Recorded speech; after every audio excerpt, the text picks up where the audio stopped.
অহংকারে যুক্তরাষ্ট্রের পা যেন মাটিতেই পড়ে না।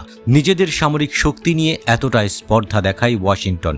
তবে ইরান প্রমাণ করে দিয়েছে যুক্তরাষ্ট্রের অস্ত্রকেও টেক্কা দেওয়ার মতো অস্ত্র রয়েছে তেহরানের ভাণ্ডারে।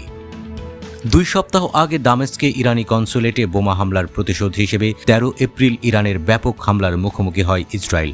পশ্চিমা কর্মকর্তাদের মতে ইরান 185টি ড্রোন, 3 ডজন ক্রুজ ক্ষেপণাস্ত্র এবং 110টি ব্যালিস্টিক ক্ষেপণাস্ত্র নিক্ষেপ করে।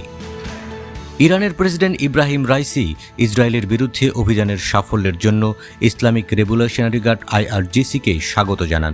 তিনি তুলে ধরেন, তেহরান ইসরায়েল এবং তার মিত্রদের বিরুদ্ধে একাই কাজ করেছে।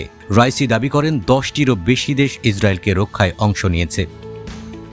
রাইসি বলেন, অপারেশন ট্রু প্রমিস সংঘটিত হয়েছিল যদিও ইরান অবাক করার মতো অস্ত্র ব্যবহার করেনি। একটি পূর্ব ঘোষণা অনুযায়ী হামলা চালানো হয়েছিল, কাজেই বিরোধী ফ্রন্ট সেদিন এবং অপারেশন বাস্তবায়নের মুহূর্তে তাদের সমস্ত শক্তি একত্রিত করে তা ব্যর্থ করে দেয়। দ্য ক্রেডলের প্রতিবেদনে বলা হয়েছে, মার্কিন ইন্টারসেপ্টর ইসরায়েলকে রক্ষা করার কাজে ব্যর্থ হয়েছে। 1 মে ইসরায়েলের আর্মি রেডিওর একটি প্রতিবেদন অনুসারে গত মাসে ইরানের প্রতিশোধমূলক আক্রমণের সময় ইসরায়েলের সমর্থনে মার্কিন ইন্টারসেপ্টর মিসাইলগুলো মাত্র 25% সাফল্যের হার রেকর্ড করেছে। প্রতিবেদনে হাইলাইট করা হয়েছে, লোহিত সাগরে মার্কিন যুদ্ধজাহাজ থেকে নিক্ষিপ্ত 8টির মধ্যে মাত্র 2টি ক্ষেপণাস্ত্র ইসরায়েল, জর্ডান, ফ্রান্স, মার্কিন যুক্তরাষ্ট্র এবং যুক্তরাজ্যের সম্মিলিত প্রচেষ্টায় ইরানি ক্ষেপণাস্ত্র এবং ড্রোন আটকাতে সফল হয়েছে। অন্যদিকে ইসরায়েলি ইন্টারসেপ্টর ইরানি ক্ষেপণাস্ত্রের বিরুদ্ধে 90% সাফল্যের হার অর্জন করেছে বলে জানা গেছে। তেল আবিব দাবি করেছে যে অপারেশন ট্রু প্রমিস চলাকালীন ছোড়া 99% মিসাইল ও ড্রোন তার প্রতিরক্ষা বাহিনী বাধা দিয়েছে। তা সত্ত্বেও এই দাবিটি কয়েকদিন পর ইসরায়েলি মিডিয়া অস্বীকার করে।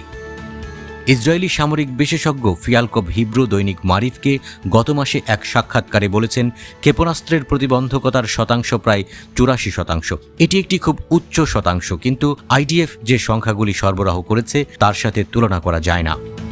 ইরানের IRGCর মুখপাত্র ব্রিগেডিয়ার জেনারেল রামেজান শরীফ বলেছেন, ইসলামী প্রজাতন্ত্র ইরান দখলদার ইসরায়েলের বিরুদ্ধে যে প্রতিশোধমূলক সামরিক অভিযান ট্রু প্রমিস চালিয়েছিল তাতে 10টি দেশ দখলদার ইসরায়েলকে সমর্থন দিয়েছে, কিন্তু তারা ইরানের সব ক্ষেপণাস্ত্র ও ড্রোন ভূপাতিত করতে পারেনি। জেনারেল রামেজান শরীফ বলেন, 50 বছর পর ইরান ইসরায়েলের মুখে এত শক্তিশালী চড় দিয়েছে যে তারা এটা বিশ্বাসই করতে পারেনি।